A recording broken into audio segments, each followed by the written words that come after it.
Hello, everyone, and welcome to this episode of In Lay Terms. I'm your host, Payman Ascari, and we have with us today Mr. Christopher Horbay. Christopher, welcome. Thank you for having me. No, thank you very much for making time.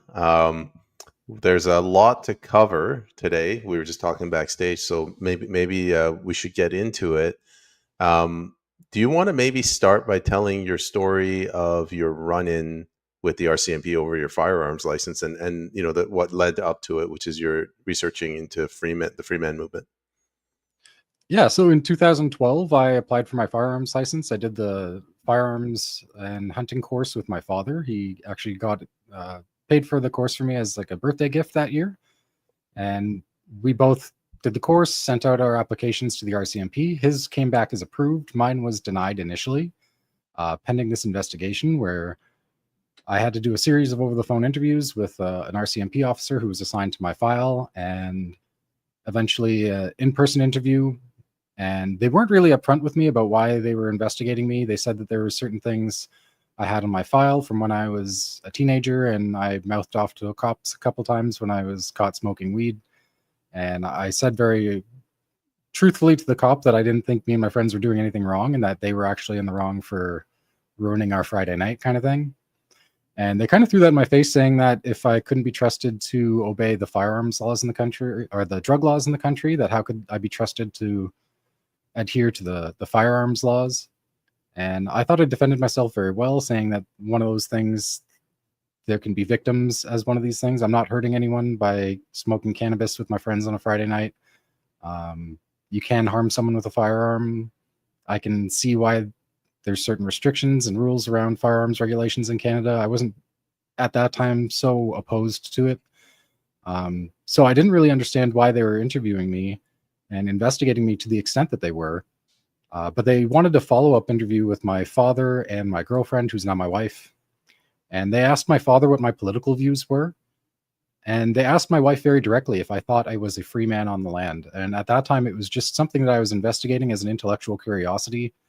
I was reading the book Leviathan by Thomas Hobbes, which kind of dives into this idea that the state should be this almighty sovereign, and that there's certain rules that people should obey by in a civilized society. And I think I made it very clear that I was not someone who was a threat. I was also at that time planning to go to paramedic college, so I wasn't planning on abdicating my social insurance number, because if I had done that, I could have never found work in that field. So I made it quite clear after he called my girlfriend and asked her that. I ended up calling him right away, and he was playing a bad cop routine with me the entire time I had correspondence with him. And the moment I told him that I was only researching this as an intellectual curiosity and that I wasn't pursuing it as a designation for myself, it was just something I was investigating, having seen the claims of these different people online, he spoke to me in a pleasant tone of voice, and I think it was like the next day they approved my firearms license. So it was like they were kind of just vetting me to see if that was something I was trying to pursue. And once they realized it was just something that I was looking into as a curiosity, they approved my firearms license.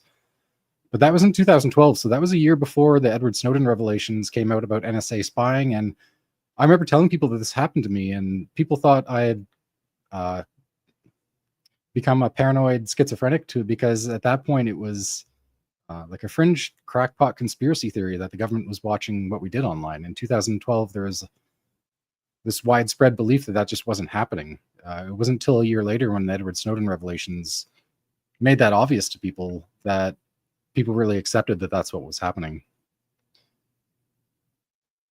Isn't it?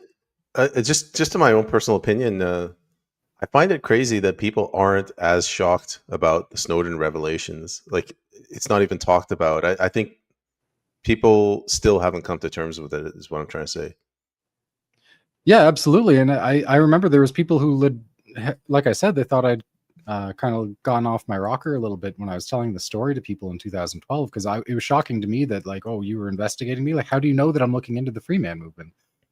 I mean, I didn't ask him that directly, but I know the only way they could have known that is by looking into my online activities and pretty much surveilling what I was doing online. That's the only way you could have possibly known that I was researching this thing or this topic. So it was very clear to me in 2012 that the government was indeed spying on us, at least in certain sectors. I think a few years later, they designated the Freeman movement in Canada as like the top domestic terrorist threat in the country, which is shocking in itself because these are people who really just want to be left alone, and they don't advocate harming others in any way. They really just want the government to leave them alone. So to vilify them as like the top domestic terrorist threat, I think really exposes how threatening that type of movement and that type of thinking is to our government and the people who wield authority in the political realm.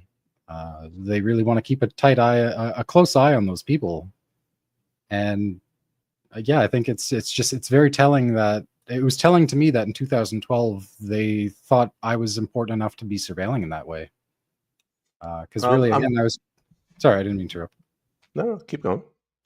I like I said, I was trying to at that time get into paramedic college so that I could work as a paramedic. So I didn't want to abdicate my social insurance number, which is one of the things that's part and parcel of joining the Freeman movement. Is you typically disassociate yourself from your social insurance number, and I could never work in that field if I had done that. So when I made it clear to the firearms officer who was assigned to my file that that wasn't something I was pursuing, because I was trying to get into college to work as a paramedic,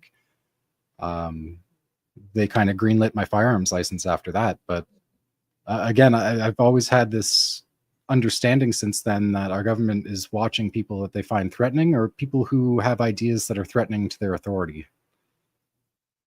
Yeah, I guess it's more obvious now than it was in 2012.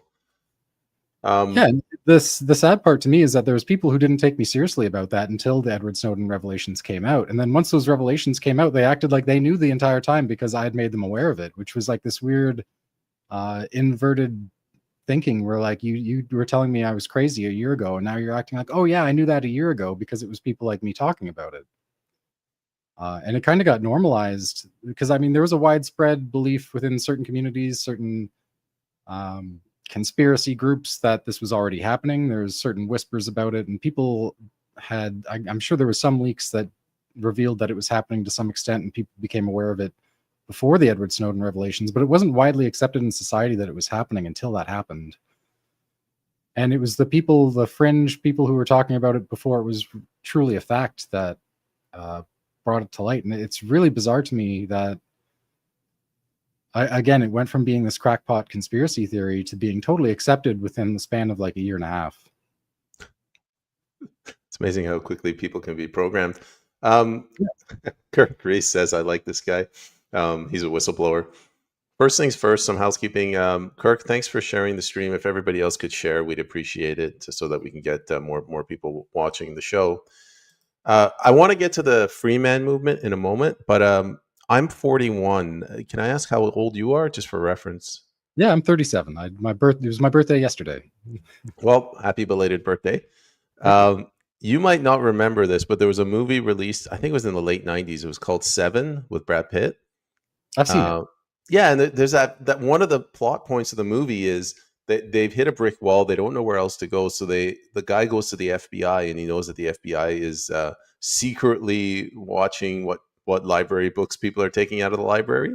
At the time, that was a big thing. And I remember in high school, they were telling us too, they're like, this is why the government shouldn't be tracking what books you're reading. It could lead to a slippery slope. Now they track everything. And I guess my question is, did they track you based on your internet searches or based on the libraries? I mean, I typically wouldn't use a library. I buy a lot of books. I'm a book collector to a certain extent. So I'm sure they could have seen my Amazon profile, probably seen the books that I'd purchased, seen that I'd purchased that book by Thomas Hobbes, Leviathan. And but really, I'm certain that it was through my internet activities. And I actually found out later on that I kind of researched the type of surveillance that they were doing, and it seems like it wasn't a dragnet surveillance, but they had targeted surveillance of the Freeman movement because they deemed it a terrorist threat. I think it was in 2014 or 2015. I pretty much ascertained from my own research that they were monitoring the websites where these people were having online discussions, and it was probably through my access to those websites that they had pretty much flagged my name. So I think when I applied for my firearms license, there was a flag on my name for having looked at those websites. And it was just something where they investigated that as a result of me having access to those websites. That was what I ascertained from my own research. Sorry, going back. What for both myself and the audience? What's a dragnet operation? So I don't think that it was at the time. I don't know if they were truly. I'm not a real expert on this, but I don't know if they were really surveilling everyone, because it's one of those things where you can't have. There isn't an agent watching every single person online, but they would essentially flag certain activity so that if you did something like apply for a firearms license, there was then a flag that was automated. So there's some automated system where they would pretty much flag any name that accessed certain websites or certain information. And then if you did something important, they would put you under a level of investigation, because there'd be too many people to investigate. There wouldn't be enough CSIS or RCMP officers to investigate everyone who's looking into questionable material. So they would just flag it, and then I'm sure now with AI, they probably have AI scanning all of our online activities, all the data that we feed into internet providers and social media sites. I'm sure that's all monitored through artificial intelligence now. And there was probably a rudimentary system that they had 13 years ago for doing the same thing. I just think it wasn't probably scaled up to the extent that it is now, that they could do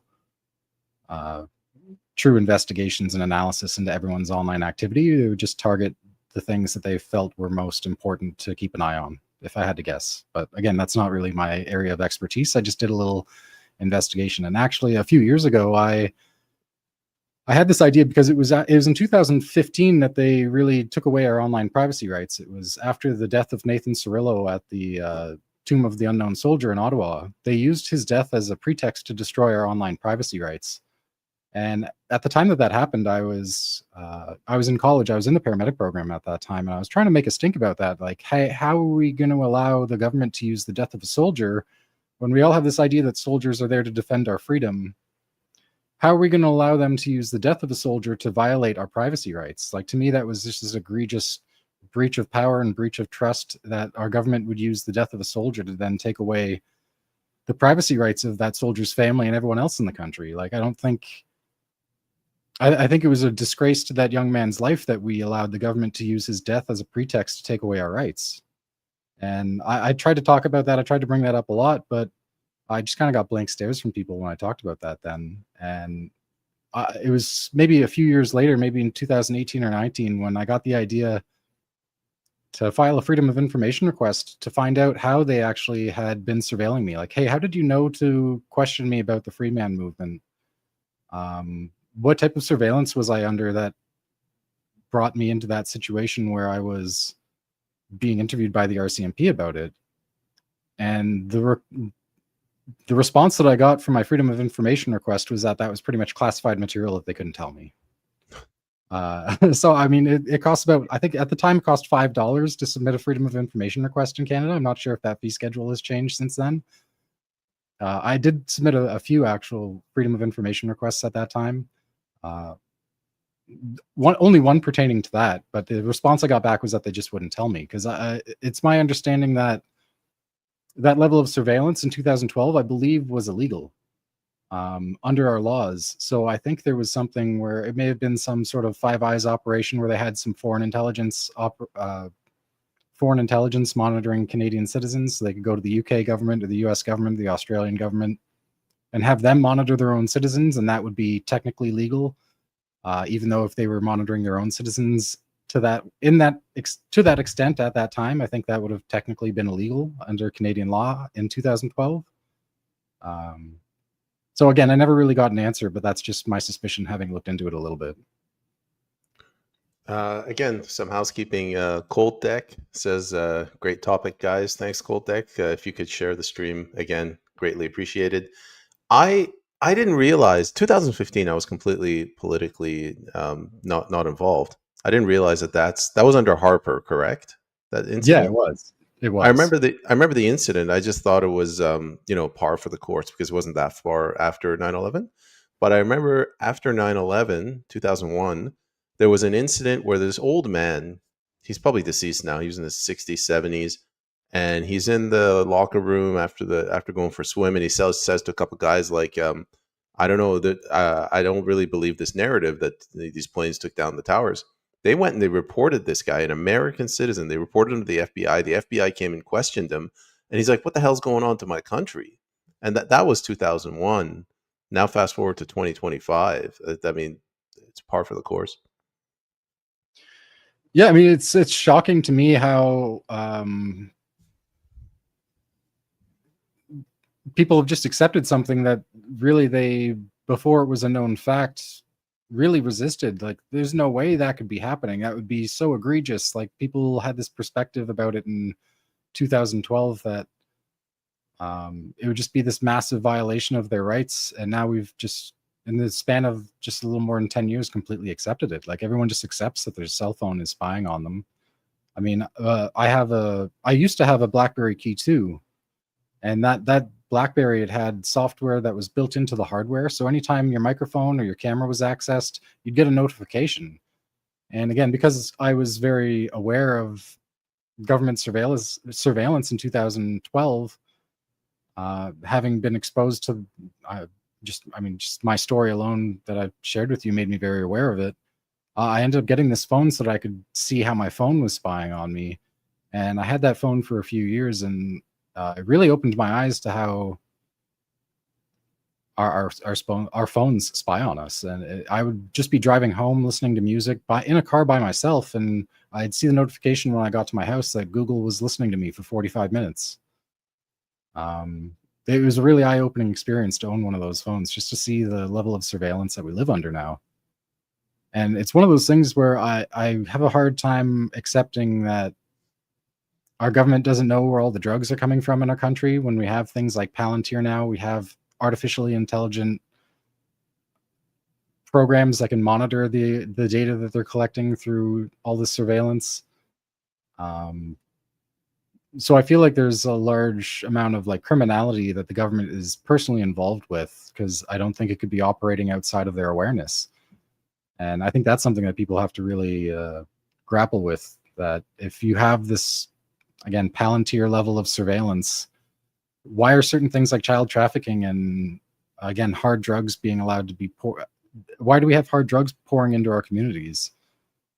I mean, if the government knew that I was looking into the Freeman movement in 2012, I have a very hard time believing that they don't know where those drugs are coming from, who the child traffickers are. And I think ultimately they have to be involved with it to some degree.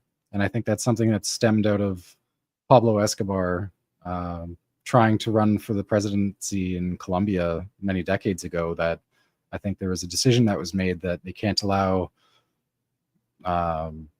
just criminals to amass billions of dollars that can actually challenge the established authorities and challenge the establishment. So I think that they're now working with a lot of these bad actors to keep control over things. That's an interesting perspective. Yeah. It sounds crazy, but I don't think it could possibly work any other way. Like, if you really think about it, how else could all of those things be happening without it being sanctioned by these intelligence agencies, who obviously have the ability to recognize where it's all coming from? And that gets into a dark rabbit hole once you start thinking that way, I think. That I'd never thought about the Pablo Escobar thing, but Peggy says Operation Gladio, the intelligence agencies run drugs trade. Look up. A lot of people have mentioned this. I mean, I don't want to get conspiratorial, but whatever you want to call it, the deep state, the intel agencies, they get their money from the government, which comes from, in some ways, from the banks. But there's two other revenues. One is drugs, one is human trafficking. And you're right. I mean, how often do you see these big, massive drug busts are going after human trafficking? It can't possibly be that impossible to track. No, I think it's probably really easy. I think that it's one of those things where they know that it's going to happen, and they probably sit down with some of these people and say, look, we know you're doing this. You can either go to jail for the rest of your life, or you can work for us now. I mean, if you really think about this rationally, I think that's probably what's happened, that a lot of these people who maybe didn't start out working for the government have now been turned into informants or agents of the government, where they're allowed to continue their criminal enterprise, but the government takes a cut. and probably restricts some of their activities so they can't do certain things. That's just my belief, having researched it on my own. But You know what's funny? You mentioned Pablo Escobar.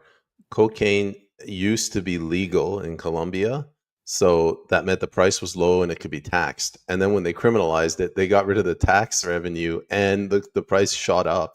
So then you got these drug dealers, the cartel bosses. They don't have to pay taxes and their profit margins has gone up. So it's about counterintuitive. yeah, and I mean, there's so much mismanagement with government. Really, I think that there's certain things where our government was set up, like the parliamentary system. It grew out of Magna Carta. It grew out of the Magna Carta, and the whole reason that the British developed a parliamentary system was because the British rose up against their king.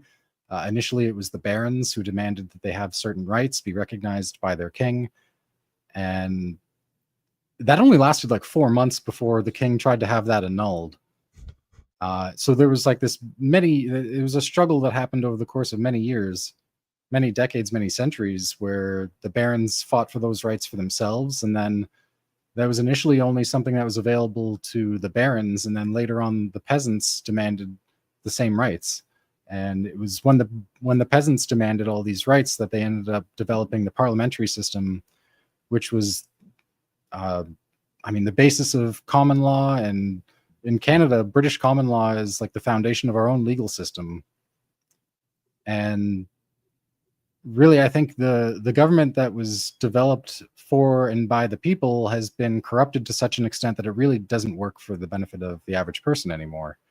I think they've been completely captured by banking interests and other large corporate financial interests who have a lot to gain by being able to bribe and control and blackmail the politicians who make up our parliamentary system. I think it's a completely corrupt system now, and it doesn't really represent the will of the people. It's just using that as a facade, as a mask to maintain our consent. And I think every election cycle, we just keep consenting to a system that has been broken a long time ago. It's been broken for decades now. And again, I became acutely aware of this over the course of different things that have happened to me in the last 12 or 13 years. So it's something I've been thinking about for a really long time now, is how do we kind of fix this problem with corruption? And again, I was part of a lawsuit against the government of Canada. I was a participant in the Cummer lawsuit, the Committee on Monetary and Economic Reform. They were a group of citizens led by Anne Emmett. She was the one primarily responsible for filing that lawsuit against the government of Canada to reinstitute the Bank of Canada to its original mandate. Just as a quick little piece of information for the viewers here, we nationalized our central bank in Canada in 1938. We fully nationalized the Bank of Canada in 1938, and still a public asset. We still maintain full control over the Bank of Canada. But in 1973, Pierre Elliott Trudeau, he changed our Bank Act to allow fractional reserve lending from our private banks. And really, between 1938 and 1973, we would spend money into existence. When we went to develop the Transnational Highway and the St. Lawrence Waterway, those major infrastructure projects were funded through the Bank of Canada. And rather than loaning money into existence, we spent the money into existence into those infrastructure projects. So doing so didn't create debt. And when they changed the Bank Act in 1973, those changes took effect the following year in 1974. They essentially started loaning money into existence through private banks. So rather than spending the money through the Bank of Canada into our infrastructure projects, we started borrowing money from private banks who were allowed to pretty much create it from nothing through a fractional reserve system where for every $5 they had, they could loan out 100. And really, there's a major difference between spending money into existence and loaning it into existence, because our debt has now spiraled up to like north of $2 trillion, I believe, currently. So, really, all of that debt is money that we could have spent on infrastructure if we had been using the Bank of Canada to finance all of our spending. But really, they're just creating agreements with these banks to borrow money that they don't have, and then the promise is that their citizens will pay it back. So, I mean, I would myself call that a system of modern day slavery, because you're being forced to work for people who have done nothing in exchange for you. They've given you money that they've created from nothing, rather given it to our government. And our government agrees to pay compound interest on those debts. So really, for every like hospital we built, we could have built 10 hospitals if we'd used the Bank of Canada to finance them instead. But instead, we give 9 hospitals worth of money to these bankers just for loaning us enough money to build one hospital. Like, once the time the compound interest has been accumulated on that debt, really we're giving like 10 times the principal that we've borrowed to these banks, and for debt that they've created from nothing. So I really see that as a system of modern day slavery, where our government is enslaving us to these banks. And again, when I filed that Freedom of Information request about what happened with my firearms license investigation, I submitted another Freedom of Information request demanding to know which financial institutions we owe money to, and what the terms of those loans are. Like, hey, if we as the citizens are liable for these debts that you've made agreements with these banks, can I know who those banks are and what the terms of these debts are? And again, the response I got back through that Freedom of Information request was that they wouldn't tell me. Are you telling me that information is not publicly available? It's not easy to find. It might be somewhere. I'm sure it's got to exist somewhere in some file that our government has. But if you try to find it, it's very hard to find. This was, again, 6 or 7 years ago. So I don't know if it's easier to find now. I haven't gone looking for it. I've been doing other things, but yeah, No, no, it's no. not I'm not. something I'm that not they were calling willing you. to disclose to me through a Freedom of Information request. I could go through my emails and find the response that I got. I'm The not. I'm not response was disagreeing with you. I'm essentially, not calling you out. I just assumed that by law that would have to be publicly available. yeah, you would think so, because again, we as the taxpayers are liable for paying those debts. So you'd think that we'd at least be allowed to know what the terms of those loans are. But at least through the response that I got, it was that they wouldn't tell me. So I got a whole flurry of questions now. The Bank of Canada before 1973, you said that they spent money into existence. I always thought that they loaned money at interest, but since we own the bank, we pay the interest back to ourselves, so it's no interest. But you're saying you didn't never have to even pay back the loans? Well, I mean, it's kind of a complicated system, because it's not technically loaning money; it's issuing bonds. So it's a little bit convoluted. I really just oversimplified it for the sake of making it understandable to people in the short period of time we have to discuss this here. But yeah, it is kind of like what you said, where essentially they could issue interest-free loans to all levels of government. And that's something that still exists today. It was enshrined in our Constitution by the men who nationalized our central bank. And I confronted lots of our political leaders about this. I confronted Jack Layton about this when he was still alive, when he was the leader of the NDP party. He used to have a booth at the Taste of the Danforth every year, where he would have, because that was his constituency, that was his riding. And my mother, she lived right off the Danforth, and I used to go to the Taste of the Danforth with my mother and my family every year. So when I saw him at that booth, I had seen that he was on video speaking with young people. And this was at a time when cell phones only recently started having like phones or cameras on them. So he was talking with a group of like college or university students, and I don't even think he knew he was being recorded, but he was saying very clearly and very overtly that we were being enslaved to these banks, that the government was essentially using debts to these banks to enslave us to debt. And I asked him very upfront. I wasn't super upfront. I actually kind of blindsided him. I told him that I voted for him in the last election, which I hadn't. But I just kind of wanted to cozy up to him to ask him a more intense question.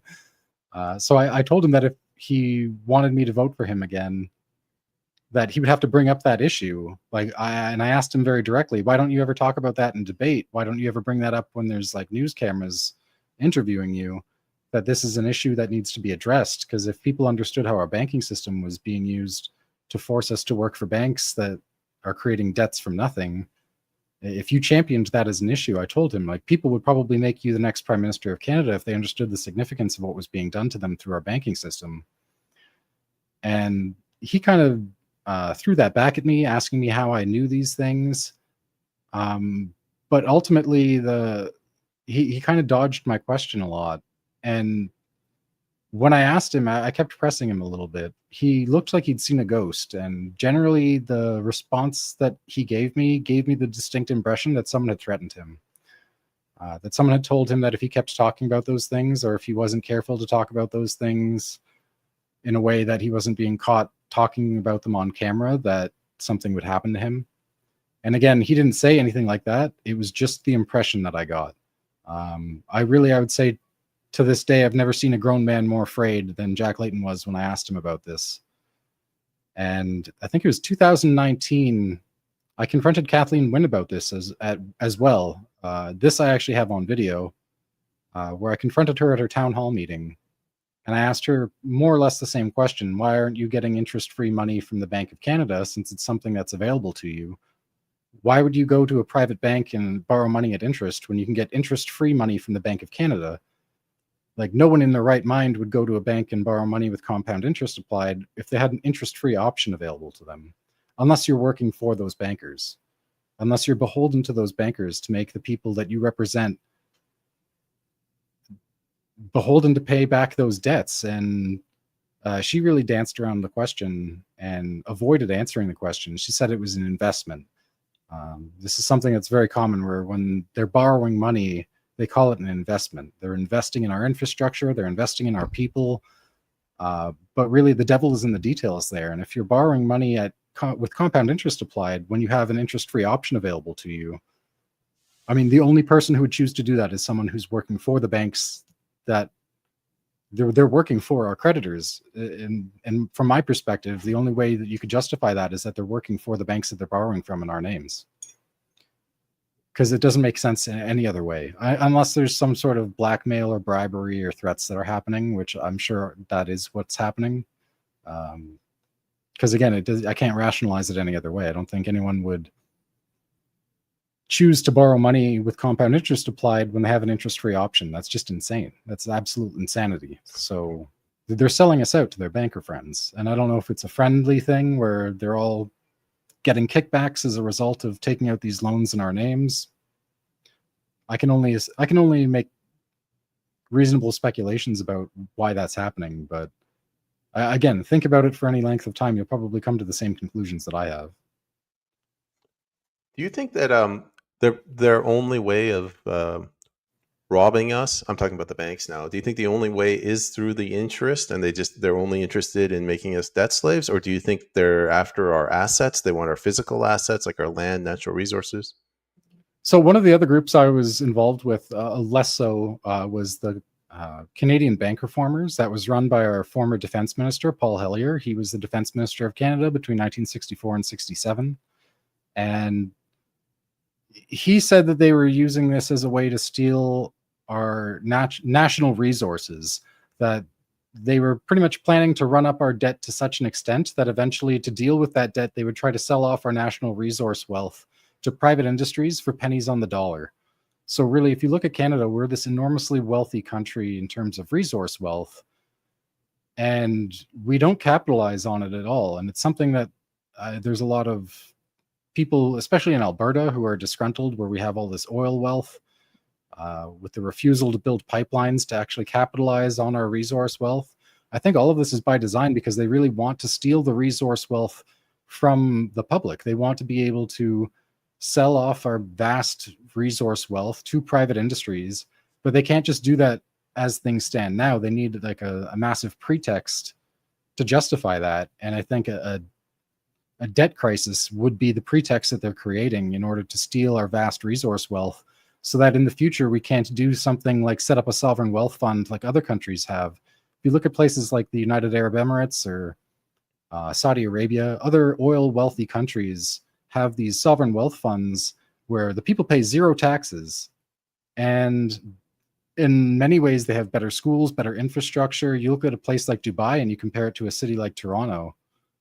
The infrastructure in Toronto is in dire need of an upgrade. I mean, our subways are insufficient to meet the needs of the transportation of the citizens of Toronto.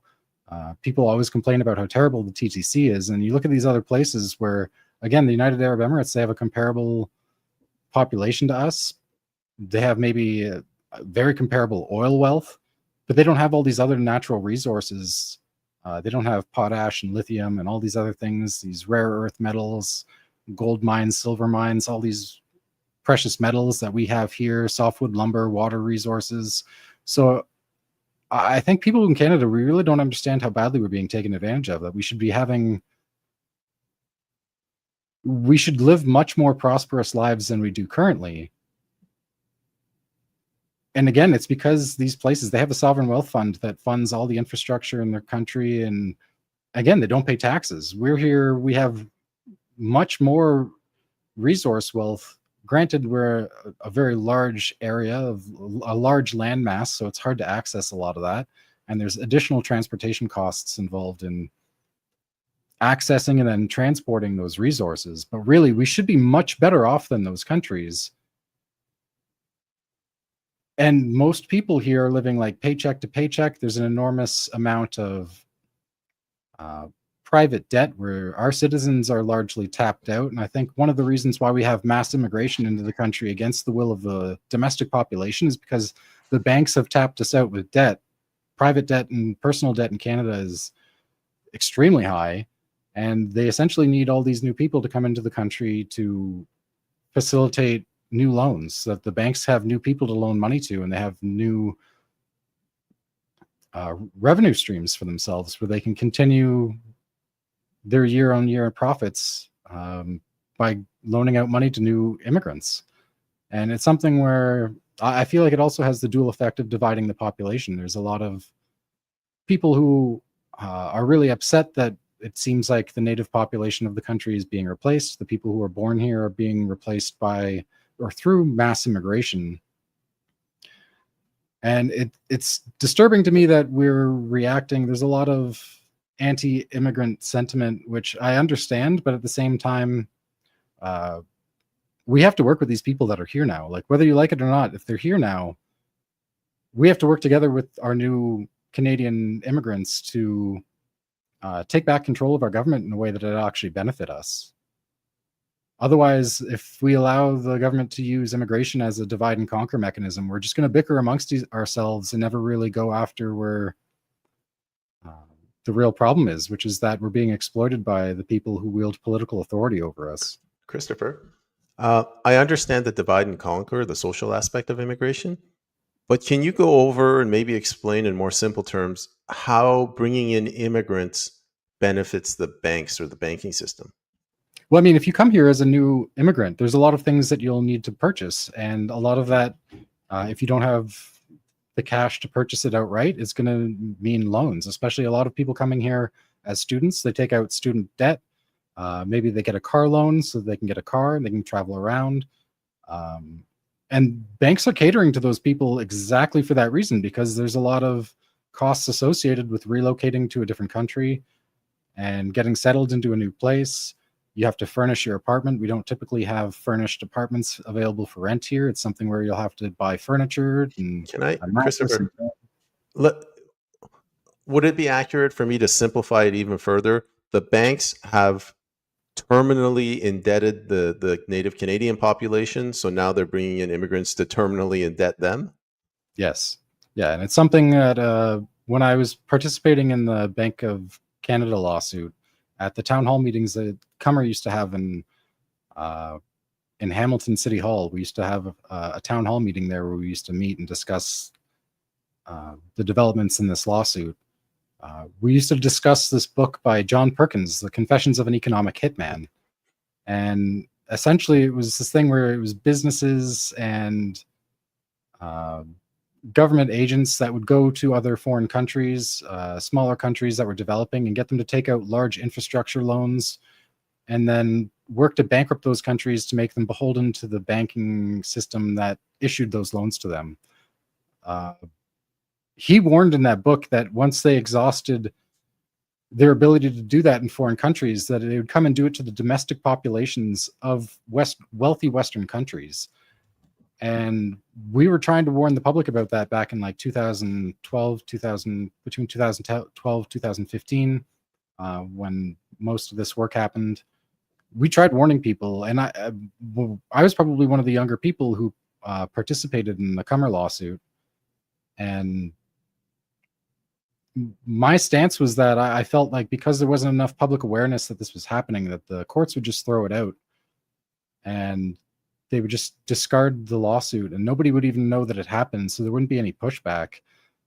So the perspective I took there was that I wanted to increase public awareness of that lawsuit so that if they did try to throw it out, there'd be some pushback. But again, I didn't really have any voice. I still don't have much of a public voice now. During the pandemic, I ended up losing my jobs for not taking the COVID vaccines. So that really angered me and kind of activated me to be more active and vocal about these things. So since then, I've been trying to speak out more about all of these problems. But yeah, it's something where if people really understood what was being done to us through our banking system, through our monetary policies, we wouldn't stand for it. And they really can only get away with this by keeping the public ignorant that this is what's happening. No, I agree with that. Speaking of you not really having much of a public voice, if everybody could share the stream, we'd appreciate it. This is something that's a very important topic we're talking about today. We should get it out to more Canadians.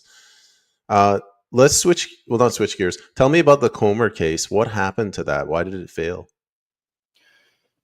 So essentially, our Supreme Court threw it out, and they said that it wasn't a constitutionally valid claim.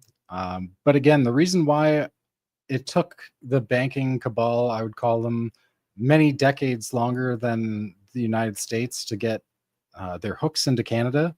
I think after, this is just my own perspective, after the Federal Reserve System was kind of foisted into the United States government through a bill that was passed over like a Christmas break when most of the senators or congressmen, I can't remember exactly who it was who voted it through. I'm not intimately familiar with American politics to that extent, but essentially when they saw that they were hoodwinked into passing the Federal Reserve Act in the United States, I think there was a bunch of statesmen in Canada who recognized that they didn't want that to happen here.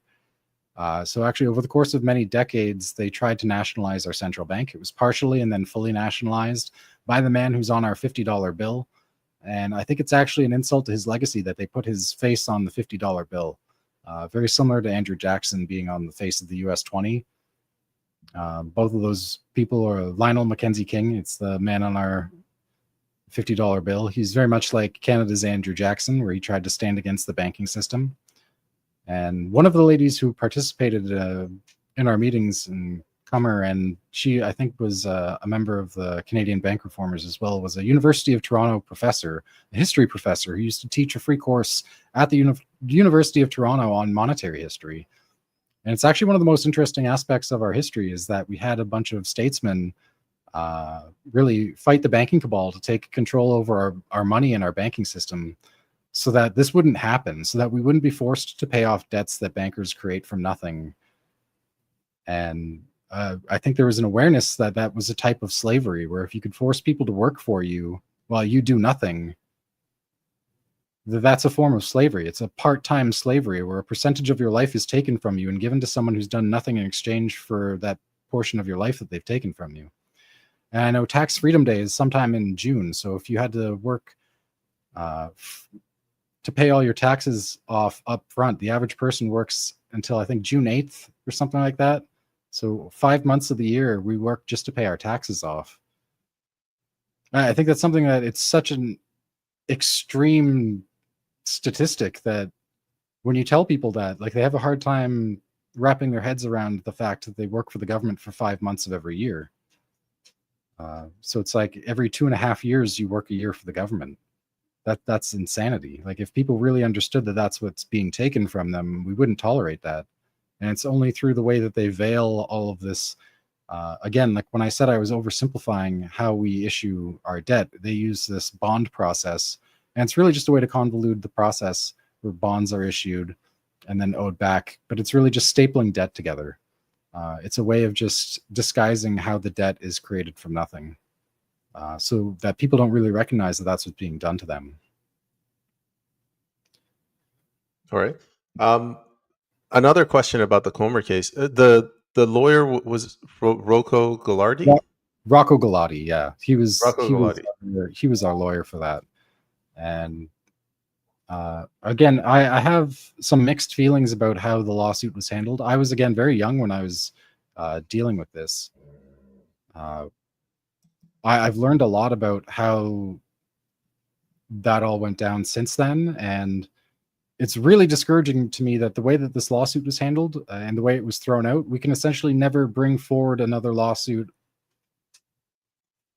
to do the same thing ever again. So the way it was thrown out and the way it was handled, we can't bring that lawsuit back to the courts and try to get that through the courts again. And the Supreme Court at the time, they said that it was an issue that had to be handled by the legislature instead of the judiciary. But at the time, the legislature was trying to push forward the Canadian Infrastructure Bank, which to me was a conflict of interest to try to push this issue back to the legislature when the legislature at that time was trying to push forward this bill to set up the Canadian Infrastructure Bank, which a lot of us in this community, the banking reform, monetary reform community, were saying and warning was a scheme for laundering our money through infrastructure projects. And again, what you were saying earlier about them, different ways that they try to rob us through the banking system. There's so many major infrastructure projects that we financed through that infrastructure bank that didn't even get started. We're like, we paid for a pipeline and no pipeline was built. So where do you think that money went? People are just pocketing that. That's a way of just robbing the public in a way that, like, oh, it looks like, things just didn't work out, but they've robbed us of like tens of billions of dollars and nobody's held accountable for that. Nobody has to go before a committee and answer questions about how that money could be siphoned out of our economy. Time out. Yeah. We're covering too much ground. The Sorry. Canadian Infrastructure Bank, what is it? Is it actually a bank or is it getting loans from commercial banks? I don't know a lot of the intimate details about how it operates, but I have gathered that it's just a money laundering operation where they can disguise moving money from the public treasury into private hands. And again, many of the projects that have been financed through that didn't end up getting built. So it's like if you pay $50 billion, or I don't know, that might be an exaggeration. I can't remember the exact figure. I don't have those memorized.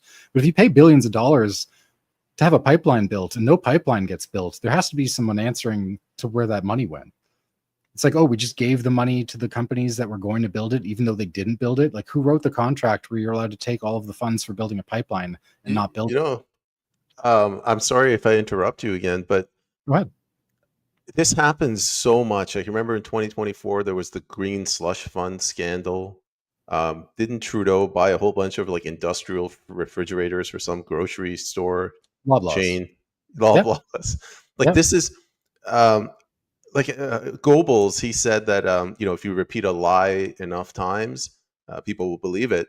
Now we're operating that like if there's enough scandals coming out tomorrow, people will stop thinking about the scandal from yesterday. Like we're just being buried under these scandals. Yeah, I think part of that is this cat and mouse game where they try to feel out the public. So they probably did a couple test runs with smaller infrastructure projects to see if they could get away with it. If there was enough awareness of the public within the public that this was happening, that they could get away with it. And I think they learned very quickly that they could, and that there wasn't enough awareness amongst the general population here. People are too worried about their day-to-day activities, paying their bills. A lot of us work paycheck to paycheck, and we're so concerned with our own daily lives that we don't have the time to invest, the energy to invest in looking into these things, just because we're too preoccupied. We live busy lives, and people just don't recognize that this is being done to them.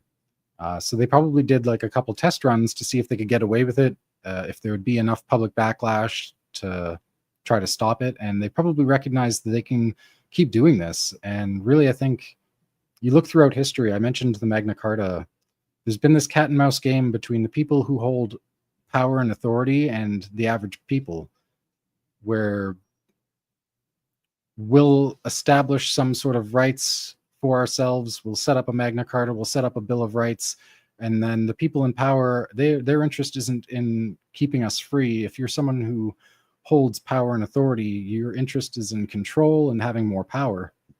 So our interests are completely contrary to the people that we entrust with political authority. And my perspective on all of this, having looked at it for, I don't know, the last 15 years or so, is that if we really want to change this, I've spoken mostly about the problems here. I'd like to speak more about solutions.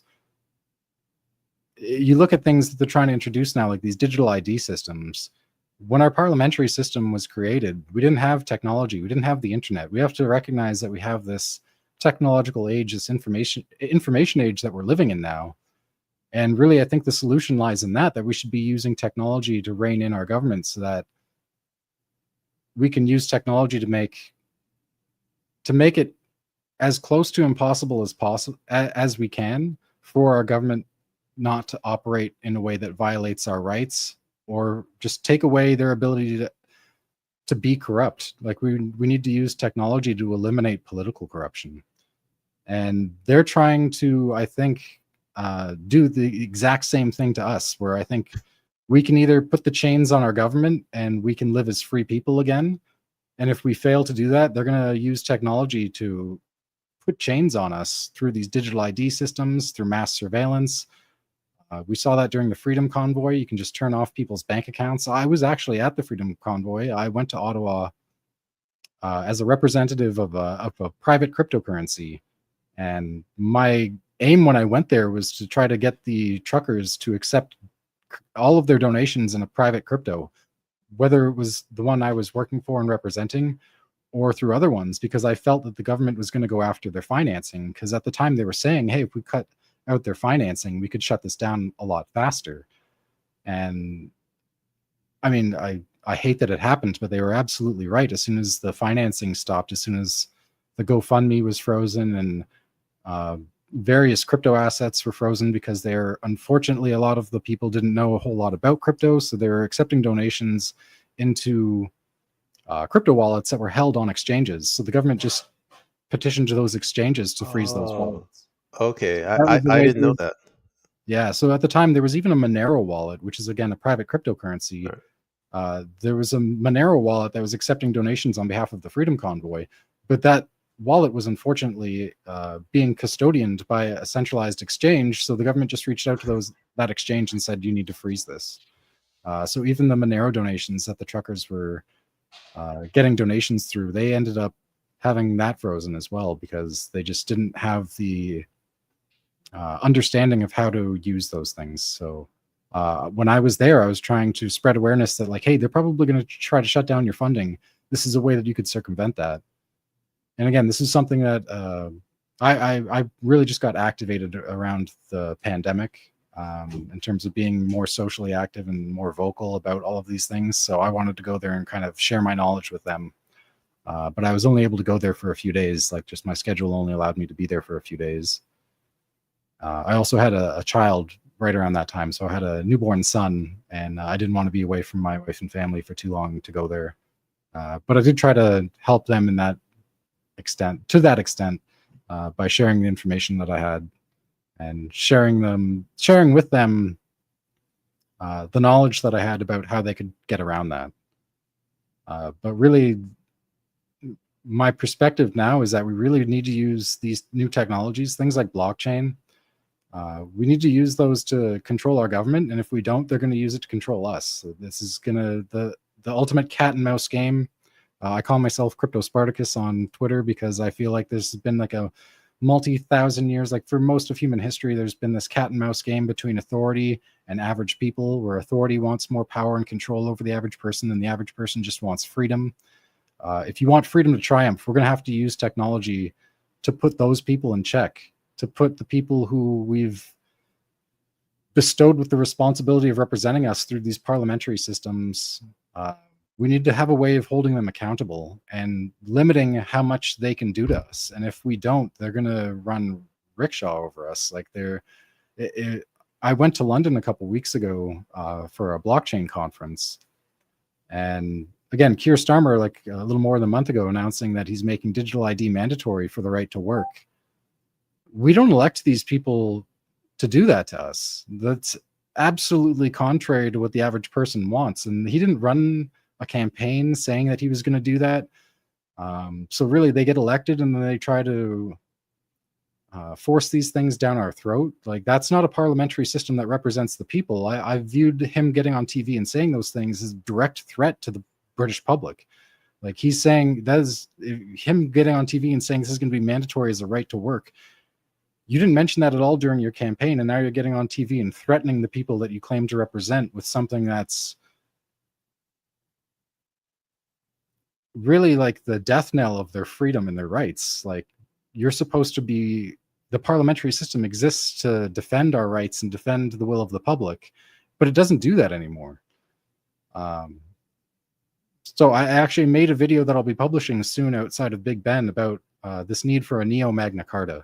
That we're going to need a movement by the people for the people to demand checks and balances be placed on our governments, so that they can't just do whatever they want to us, that they actually have to recognize our rights and preserve them. And I think really the only way we're going to do that is with these new technologies. The same way that they want to have a digital ID system to control us, we actually could use those exact same technologies to eliminate corruption within our governments.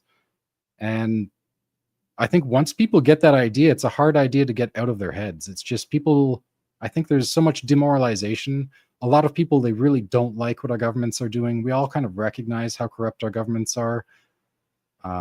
This 50-year mortgage that Donald Trump came out with a couple days ago, nobody wants that. That's insane. People want it to be easier to buy a home. They don't want to spend an extra $500,000 on interest financing of the purchase of a home. That's completely against what we want. And really, I think it's going to come down to us figuring out that we can use these technologies to take back control of our government. And if we don't, they're going to use it to enslave us. Like, I see what's happened in China with their digital ID system and the social credit system that they have. We don't want that here. Nobody wants that here. There's absolutely no one outside of government who wants that here. And if they try to force that on us, it's a clear line in the sand that's being drawn where they're threatening us with that sort of system, knowing that we don't want it. And really, I think if we allow that to happen, if we cross that line in the sand where we allow them to have this digital ID system that's centralized in their control, we'd never be able to cross that line in the sand again. If you look at what's happened in China, it'd be very hard for the people of China, if they even had the will to group up against their government, to do it, just because of the amount of control that the government has. Like, oh, we're not allowed, we will prohibit you from getting on a train to go to some mass protest, or freeze your bank account, freeze your funds so that you can't finance yourself to do anything. That's really where this is going to head unless we kind of snap out of it.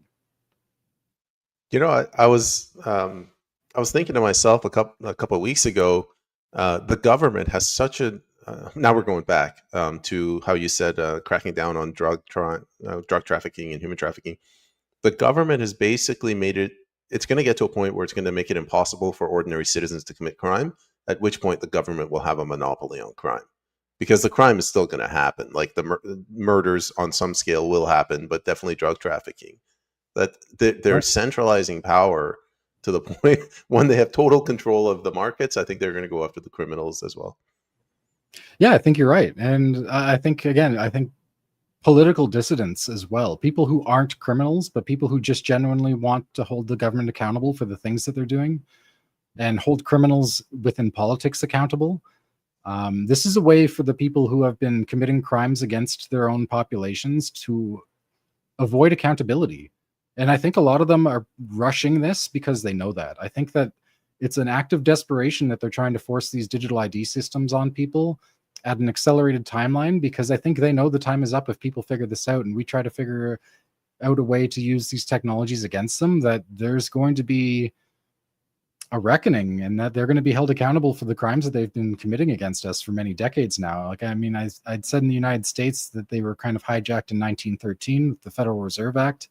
But I'd say as well, we've been, our government was hijacked in 1973 in Canada when the Bank Act was changed. Those changes took effect the next year in 1974, but I would view the passage of that act as a direct assault against the people of Canada and a complete corruption of our parliamentary system, where they were then able to force the people who are supposed to represent us to sell us out to these banks. And it's just, our systems are broken. Like, if there's a lot of people who want like a revolution, and there's people who think we need to rise up against the government, but like, to what end? Like, if you want to do that, like, you have to have something to come after that. And I think the thing that we need to do that comes after that is reestablishing the things that were established during the Magna Carta age, but using technology to enshrine all of those rights in a way that they can't be subverted by our government. So using things like blockchain technology to track and trace how our government is spending our money. I wrote an article about this a little more than a year ago, about using blockchain covenants to modernize taxation. So really, everything that happens on a blockchain is immutably stored there, and you can't change the transaction history after it's happened. If our taxes were on a blockchain system, you'd see exactly every penny where our government is spending our money. And I think if we were able to force that type of system onto our government, just the accountability that you get from having every penny being traceable that our government spends, the accountability that would grow out of that, like, it'd be very hard for politicians to divert money to their business partners and then have that kicked back to them without there being a record that that's what's happened. But it's kind of a double-edged sword where people don't want their own financial history to be used against them. But the government absolutely wants that. So it's one of those things where they want privacy for themselves and they want to surveil everyone else. But really, the interest of the public is inverse to that. We want privacy and we want to know what our government is doing. If you're supposed to represent us, if you're truly public servants, we should be able to know where our money's going, how it's being spent, and we should have full transparency over that. So again, it's this cat and mouse game that's played out over the course of all of human history, where the people in power want more power and authority over the rest of us, and the rest of us just want to be free. Technology is going to bring someone to a checkmate, and we don't want the government to checkmate us with these technologies. I think this game is kind of coming to an end soon, and it's either going to be them chaining us with technology, or we can chain them and we can create a parliamentary system again where it actually works the way it was intended to represent the will of the peasants in medieval England. Instead of having a parliamentary system that works for these bankers and private interests, we could have a parliamentary system that works the way it was intended to make sure that our peasant rights are enshrined and they can't be trampled on. And I think one of the things that I learned by looking into the Freeman movement early on was that sprang out of the Magna Carta, that essentially the Freeman designation was something that was established through the Magna Carta, where the barons and the landlords demanded these rights for themselves because the king was trying to tax them excessively. And if you look at why the barons in medieval England demanded these things, it's identical to the problem that average people are facing now, where the government has just taken its authority to abuse us. And really, it was always a way of holding the government accountable to the people. At that time, it was the monarch. And there were many monarchs who tried to violate Magna Carta and ended up losing their lives. I think during that period of history, the British killed more of their kings than any other place in Europe. And again, there's so many angry people, and I'm not an advocate for violence or overthrowing the government. I'd like to make that very clear. I think it's actually very dangerous to say those things, because once you say things that are truly seditious, it's very easy for the government to paint you as an enemy of the government and as an enemy of the state and as a potential terrorist. But if we're saying that we just want to use technology to make our government work the way it's supposed to eliminate government corruption, they can't really fight you. They can't fight you in the same way that they would if you were advocating for violence. I'm not advocating for a violent overthrow of our government. I'm saying that we should create rules and checks and balances so that our government has to work the way that it was intended, so that the parliamentary system actually has to represent the will of the public. So, I mean, when you frame things that way, it's very difficult, if not, I would say it's impossible, to frame me as someone who's seditious. I think people should really avoid using seditious language, because I think if you talk about overthrowing the government, it'll be very easy for them to paint you as a threat, and very easy for them to convince ordinary people who are less aware that you're some sort of extremist, but really it's just a way of demanding that our parliamentary system work the way it was always intended to represent the will of the people. So from that perspective, I think it's kind of like an ironclad defense for the people who want these changes, that if you're saying that we're not trying to get rid of the government, we're just trying to get rid of government corruption.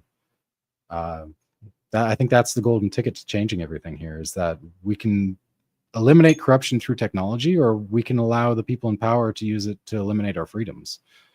And I really hope that we went out in the end, because I don't want my children to grow up in a world where they have a social credit score and they have to say what the government wants them to say and think what the government wants them to think in order to have any sort of decent life for themselves. I think that's like a dystopian future that nobody wants for their children. And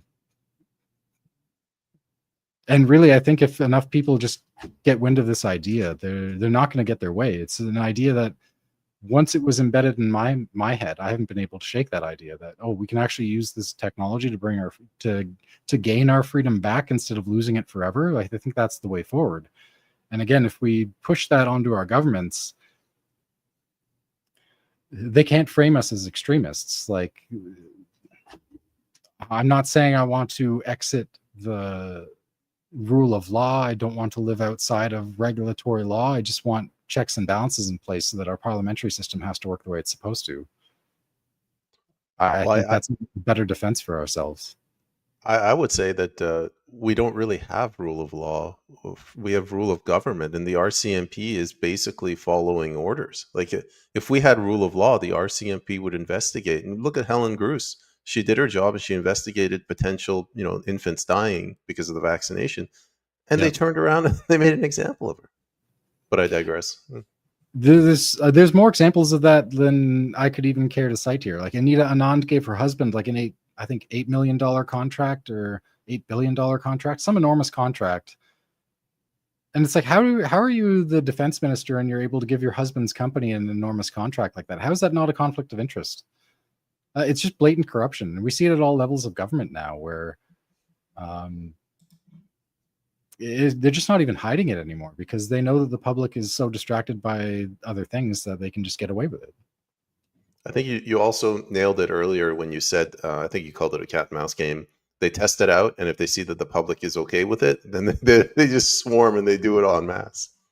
Absolutely. That's something that, again, I think that also happened with the surveillance, where like, oh, let's just have this little leak here. We'll feel out how upset people will get by this, and then we'll try to use the tools at our disposal to normalize it. And again, that's something where people thought that was so crazy in 2012, and then again, it's been completely normalized. People don't even bat an eye when you tell them that. Like, people joke about seeing the targeted ads about something that they've talked about, right?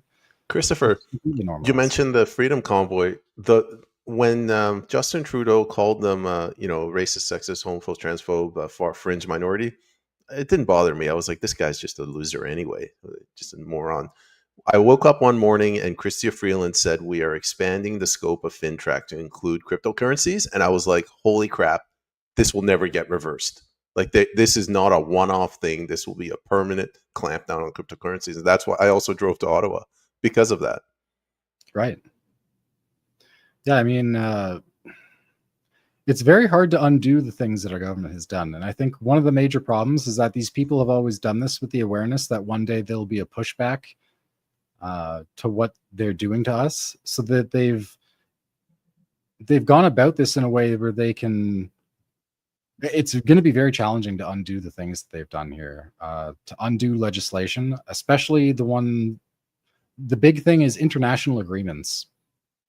Free trade agreements have clauses in them that completely subvert our national sovereignty. And it's going to be very difficult to undo those agreements because it involves other countries. And there's clauses that involve penalizing us for withdrawing from these agreements, from altering these agreements.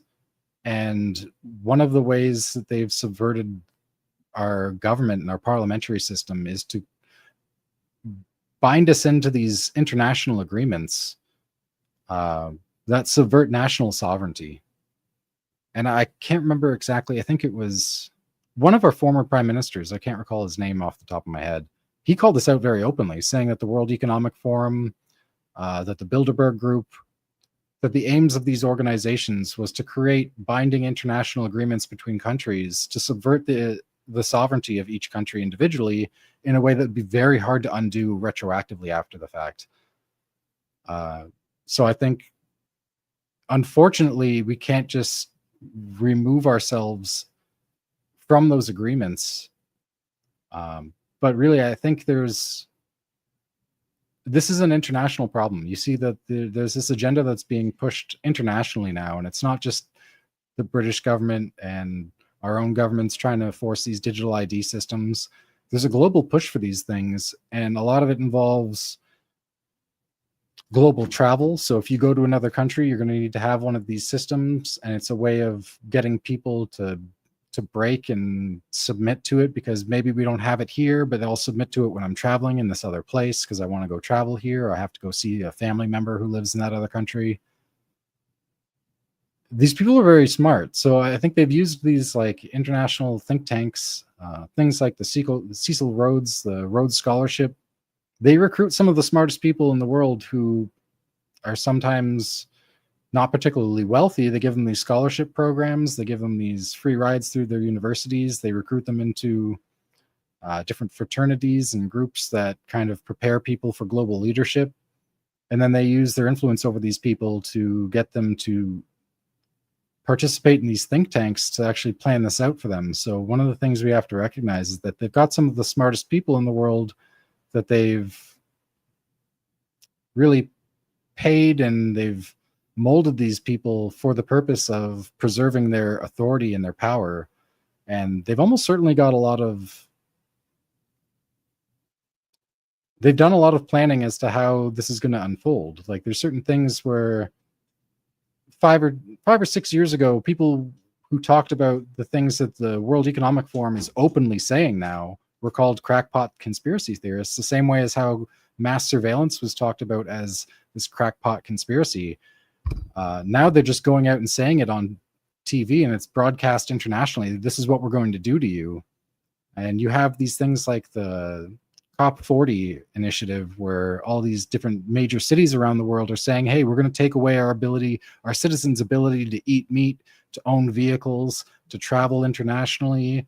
Like, we're going to restrict you in the name of climate change. We're going to restrict your diet. We're going to restrict how much you can travel. And they're just openly telling us that. And that's something, again, that 6 or 7 years ago would have been an insane conspiracy theory. But now they're bold enough to just say it directly. We're going to do this to you. And I think, unfortunately, a lot of the influencers that we have who have brought this to our attention have only been focusing on the problems. And I think that's just a way of, I think a lot of these people aren't who they say they are. I think a lot of them are tied up into intelligence agencies, that they're bringing these matters to people's attention in a way that makes it seem like it's an inevitability. So that they're just preparing people for this idea that this is what the future is going to hold. And I think it's really unfortunate that so much of discussion around the future is dystopian.